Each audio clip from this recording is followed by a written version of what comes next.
കർത്താവിൻ്റെ ദിനമായ ഇന്ന് നമ്മുടെ എല്ലാ നിയോഗങ്ങളെയും ഈശോയുടെ കരങ്ങളിലേക്ക് സമർപ്പിച്ചുകൊണ്ട് നമുക്ക് പ്രാർത്ഥിക്കാം. ഈശോയെ, ഒന്ന് പ്രാർത്ഥിക്കുവാൻ പോലും ഞങ്ങൾക്ക് സാധിക്കാതെ അസ്വസ്ഥമാകുന്നു.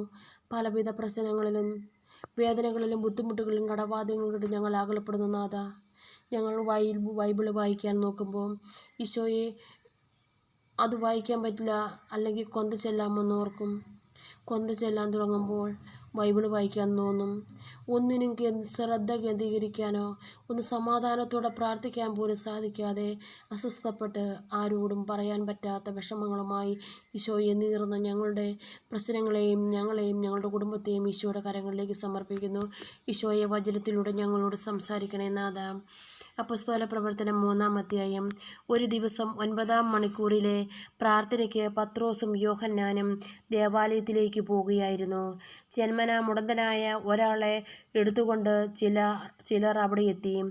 ദേവാലയത്തിൽ പ്രവേശിക്കുന്നവരോട് ഭിക്ഷയാചിക്കാനായി സുന്ദര കവാടം എന്ന് വിളിക്കപ്പെടുന്ന ദേവാലയവാതിൽക്കൽ അവനെ കിടത്തുക പതിവായിരുന്നു. പത്രോസും യോഹന്നാനും ദേവാലയത്തിലേക്ക് പ്രവേശിക്കുന്നത് കണ്ട് അവർ അവരോട് ഭിക്ഷയാചിച്ചു. പത്രോസ് യോഹന്നാനോടൊപ്പം അവനെ സൂക്ഷിച്ചു നോക്കിക്കൊണ്ട് പറഞ്ഞു, ഞങ്ങളുടെ നേരെ നോക്കുക. അവരുടെ പക്കൽ നിന്ന് എന്തെങ്കിലും കിട്ടുമെന്ന് പ്രതീക്ഷിച്ച് അവൻ അവരെ നോക്കി.